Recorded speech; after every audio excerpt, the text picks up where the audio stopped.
Wifi and Bluetooth section. देखिए इस section को शॉर्ट में समझते हैं कि वाईफाई और ब्लूटूथ, जैसा कि आप जानते हैं, इसमें जीपीएस भी आप इंक्लूड कर सकते हैं। ये सारी जो है फ्रीक्वेंसी के थ्रू आप देखेंगे तो ऑपरेट होती है, यानी इनको भी नेटवर्क की ज़रूरत पड़ती है। दो कम्युनिकेशन डिवाइस होती है, जैसे एक ब्लूटूथ फ़ोन का होता है, दूसरा ब्लूटूथ फ़ोन का होता है। इन दोनों की एक कैपेसिटी होती है, रेंज 10 मीटर, 20 मीटर, 30 मीटर, अलग अलग कैपेसिटी होती है। तो ये आपस में रेंज के थ्रू कनेक्ट होती है। वैसे ही वाईफाई है। आप देखेंगे कि अगर आप किसी वाईफाई जोन पे हैं, या आपके घर पे वाईफाई लगा है या शॉप पे लगा हुआ है, तो आप देखेंगे कि आप अपने वाईफाई से एक निश्चित दूरी तक ही अपने फ़ोन को कनेक्ट कर सकते हैं। ठीक है, तो आखिर इसको भी फ्रिक्वेंसी की ज़रूरत पड़ती है। ये भी एक फ्रिक्वेंसी ले करके काम करता है। ठीक है, देखिए वाईफाई सेक्शन में, फ़ोन में बात करें हम स्मार्टफोन के बारे में, तो वाईफाई सेक्शन में होता ऐसा है कि ब्लूटूथ, वाईफाई और जीपीएस सेक्शन जो होते हैं, ये इनबिल्ट रहते हैं, एक साथ होते हैं। वैसे तो मोबाइल के वाईफाई, ब्लूटूथ, इन सिस्टम्स में प्रॉब्लम बहुत कम आती है, फिर भी आप इसका वर्किंग प्रिंसिपल समझ जाइए कि कैसे काम करता है, ताकि अगर कभी ऐसे कुछ फॉल्ट आ भी जाए तो आप आसानी से सॉल्व कर सकें। देखिए इसमें मैं आपको ना एक मॉडल का डेमो लेके मैं आपको सर्किट में दिखाता हूँ कि ये वाईफाई ब्लूटूथ कैसे वर्क करता है। देखिए इनमें होता ये है कि सभी मोबाइल फ़ोन्स में लगभग वाईफाई, ब्लूटूथ, जीपीएस और एफएम, इन सब के लिए ना एक ही आईसी का उपयोग किया जाता है। जैसा इस सिस्टम में आप देखेंगे ना, ये रेडमी का 5A मॉडल मैंने लिया है सैम्पल। इसमें आप देखेंगे तो इसमें एक आईसी यूज़ किया हुआ है। इस आईसी का नाम आप देखेंगे तो WLBTRF लिखा हुआ है। ये जो आईसी हुई है वाईफाई, ब्लूटूथ, जीपीएस इनके लिए यूज़ करने के लिए लगाई गई है। अब इनको मैंने आपको बता चुका है कि इस आईसी को या किसी भी आईसी को काम करने के लिए पावर आईसी के थ्रू वोल्टेज आते हैं। जो रेड कलर की आप लाइन देख रहे हैं, इसमें वीपीएच और आपका वीरेग वोल्टेज होते हैं, जो पावर आईसी से आएंगे। आप यहाँ से सर्च करेंगे तो इधर पावर आईसी लगी हुई है, ये यहाँ से ये वोल्टेज इस आईसी को मिल रहे हैं।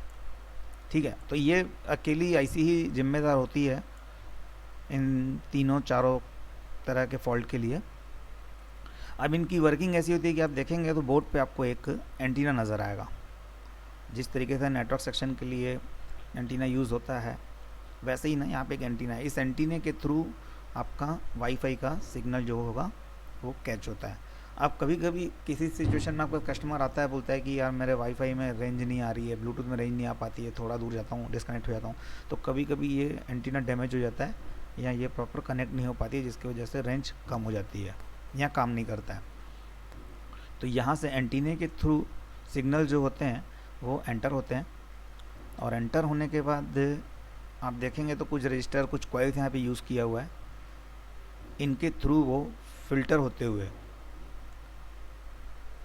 एंटीना फिल्टर की आईसी में जाएंगे।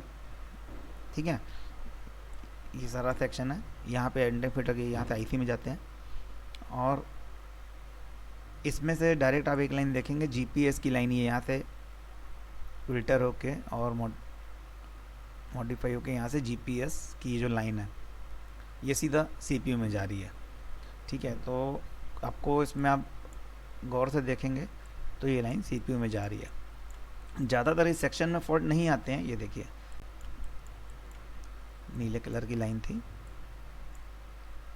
ये एक्सटर्नल जीपीएस लाइन, तो ज़्यादा इस सेक्शन में फॉल्ट नहीं आते हैं। और अगर आ भी जाते हैं तो जनरली ये आईसी चेंज करने से और या ये फ़िल्टर चेंज करने से प्रॉब्लम सॉल्व हो जाती है।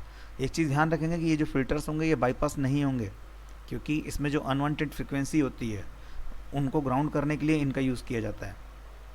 इसमें लो बैंड और हाई बैंड, ये दोनों तरह के बैंड्स को फ़िल्टर करती है, तो इस आईसी को बाईपास नहीं कर सकते। आपको किसी भी जगह पे अगर ये फॉल्ट आता है तो आपको इसको रिप्लेस करना पड़ेगा।